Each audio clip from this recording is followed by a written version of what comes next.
अब डिस्कस करते हैं कि फैब कॉपीराइटिंग फॉर्मूला यूज करते समय हमें किन चीजों का ध्यान रखना है। जो भी ये फॉर्मूला है वो कस्टमर पर फोकस होना चाहिए। कस्टमर को प्रोडक्ट की डिटेल से ज्यादा अपनी नीड्स और गोल की टेंशन होती है। इसलिए फैब कॉपी लिखते वक्त खुद से पूछिए कि कस्टमर को इसकी परवाह क्यों करनी चाहिए।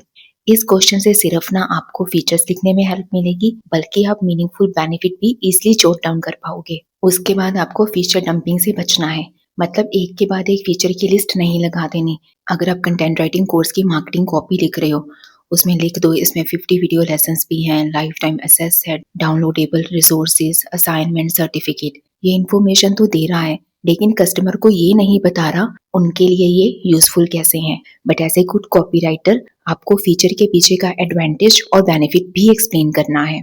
हर फीचर को बेनिफिट तक लेके जाएं।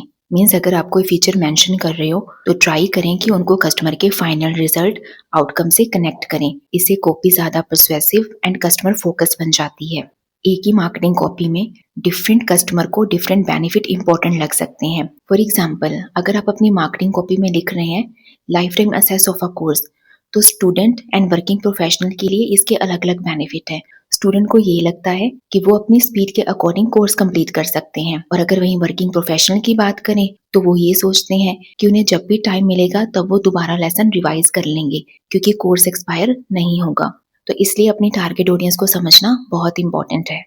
अब एक और इम्पॉर्टेंट पॉइंट, कभी कभी कुछ बिगनर कॉपीराइटर सिर्फ बेनिफिट पर फोकस करने लगते हैं, लेकिन इफेक्टिव फैब कॉपी में तीनों एलिमेंट का रोल होता है, क्योंकि फीचर्स इन्फॉर्म करता है, एडवांटेज एक्सप्लेन करता है एंड बेनिफिट पर्सुएड करता है।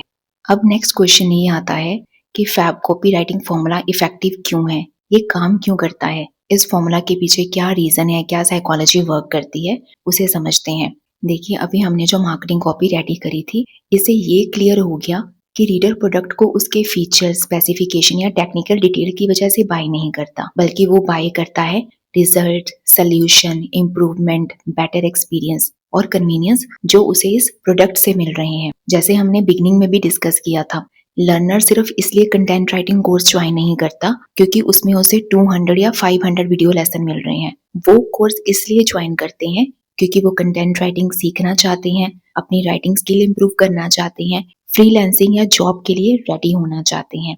तो फैब कस्टमर को समझाता है कि फीचर उसके लिए इम्पोर्टेंट क्यों है। इन नटशेल ये साइकोलॉजी को एड्रेस कर रहा होता है, ये एक्चुअल में प्रोडक्ट इन्फॉर्मेशन और कस्टमर मोटिवेशन को कनेक्ट कर रहा होता है। So under such conditions it becomes effective. उसी तरह नेक्स्ट क्वेश्चन ये आ जाता है कि फैब कॉपीराइटिंग फ्रेमवर्क यूज कब करना चाहिए। ये आपको उन सिचुएशन में यूज करना चाहिए जब प्रोडक्ट के क्लियर फीचर या स्पेसिफिकेशन हो। अगर हम किसी लैपटॉप की मार्केटिंग कॉपी बनाना चाहते हैं तो उसके स्पेसिफिकेशन या फीचर्स आ जाते हैं हाई रैम, फास्ट प्रोसेसर और लॉन्ग बैटरी लाइफ। यहाँ पे फीचर क्लियर भी हैं और मल्टीपल भी हैं। तो under this situation you can use FAB copywriting structure. जब आपको कस्टमर को प्रोडक्ट की वैल्यू समझानी हो तब भी आप फैब यूज कर सकते हैं, क्योंकि कभी कभी कस्टमर को प्रोडक्ट के फीचर समझ आ जाते हैं, लेकिन वो ये नहीं समझ पाता कि इस प्रोडक्ट से उसे क्या मिलेगा। तब आप इस कॉपीराइटिंग फॉर्मूला को इस्तेमाल कर सकते हो।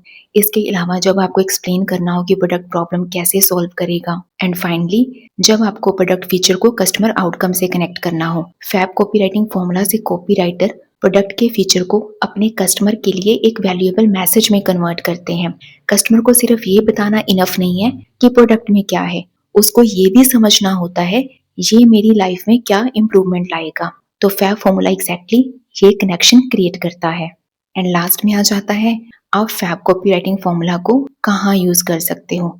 इसका ज्यादातर यूज होता है प्रोडक्ट डिस्क्रिप्शन में, brochures, catalogues, landing pages, sale pages, email marketing, social media marketing, e commerce listing, service based business और वीडियो सेल स्क्रिप्ट में।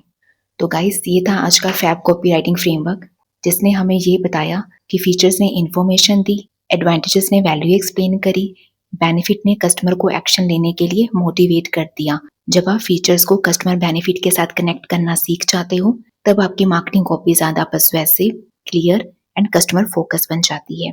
Thank you.